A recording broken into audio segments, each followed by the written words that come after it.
Le kiosque est ouvert et Int Medeb nous a rejoint. Bonjour Int, c'est la revue de presse internationale et on va commencer par les réactions au premier tour des élections présidentielles en Serbie. C'était hier dimanche et l'ultranationaliste Nikolić arrive en tête devant le président sortant. Des élections importantes. Le deuxième tour, c'est le 3 février, importante pour l'avenir de la Serbie et de ses rapports avec l'Europe notamment. Oui, alors je vous avoue qu'on a cherché dans beaucoup de journaux européens des éditos, des reportages. Il n'y a qu'en Allemagne qu'on en a trouvé, et notamment dans le journal Die Zeit, un éditorial qui nous explique pourquoi finalement Tadić arrive second au moment de ce premier tour, oui, alors qu'il était plutôt donné favori.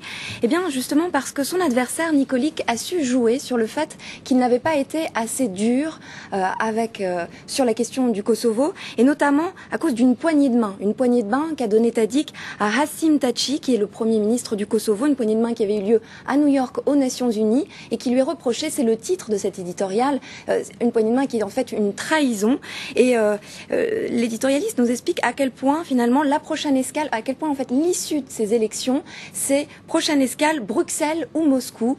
Si Tadić est élu Bruxelles, plutôt un avenir européen pour la Serbie. Oui. Par contre, si c'est le nationaliste Nikolić, ça sera plutôt Moscou. Et les Serbes finalement doivent choisir entre deux visions de la politique. Et puis derrière cette lutte d'influence, il y a des histoires d'économie, notamment Gazprom, qui prévoit de construire un gazoduc pour permettre au gaz russe de passer par la Bulgarie, par la Serbie, pour aller vers les pays de l'Ouest. Donc des enjeux énormes économiquement. Et si les Serbes acceptent, en échange, Moscou soutiendra la Serbie pour le statut du Kosovo. Alors qu'est-ce qui a fait la différence au niveau des électeurs entre ces deux candidats? Il y en avait d'autres, mais en tout cas ces deux-là vont participer au deuxième tour. C'est le Welt qui nous le dit. Oui, Die Welt, avec un reportage qui est fait par une journaliste qui est moitié serbe, moitié allemande, qui raconte qu'elle n'est pas retournée dans son pays depuis plus de 8 ans et qui raconte qu'à l'époque de la guerre des Balkans, elle ne pouvait même pas dire que sa mère était allemande parce que sinon elle aurait presque pu se faire agresser, pour dire à quel point les difficultés entre la Serbie et l'Allemagne à cause de l'intervention allemande qui avait pris la tête de la coalition de l'OTAN au moment des bombardements en Serbie. Et alors ce qu'elle raconte, c'est qu'il y a vraiment deux types de Serbes. Il y a la jeunesse extrêmement ouverte sur les États-Unis, sur l'Europe, qui veut voyager, qui veut du changement, qui veut être européenne. Et puis ces Serbes qui restent fermés sur eux-mêmes, qui sont encore très nationalistes et surtout qui sont très friands des théories du complot. Alors conspiration complot, notamment une des rumeurs qui court à Belgrade aujourd'hui. Il y a un très beau bâtiment qui est dans le centre-ville. Les rumeurs disent que ça va être un hôtel de luxe qui va être construit par des Américains pour des Américains. Et justement, ce bâtiment avait été bombardé. Donc les gens disent on a bombardé pour faire de l'argent sur notre dos. Donc voilà le type de rumeurs qui court à Belgrade aujourd'hui.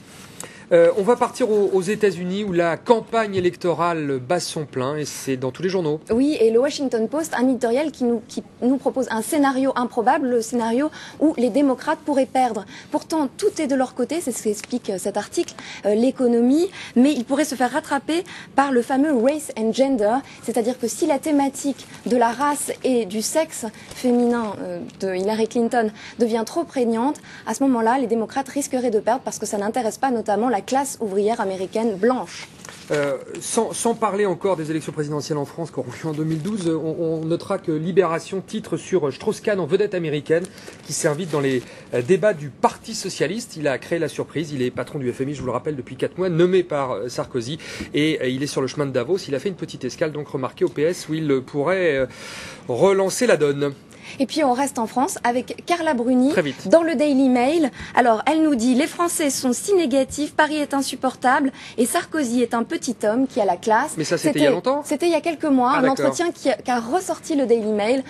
Voilà, donc elle compare Sarkozy à Prince, par exemple, ces petits hommes qui ont le complexe napoléonien, une petite taille mais la classe. Sarkozy comparé à Prince, c'est intéressant comme comparaison. Merci beaucoup Ine pour cette revue de presse, d'autres infos à suivre sur France 24.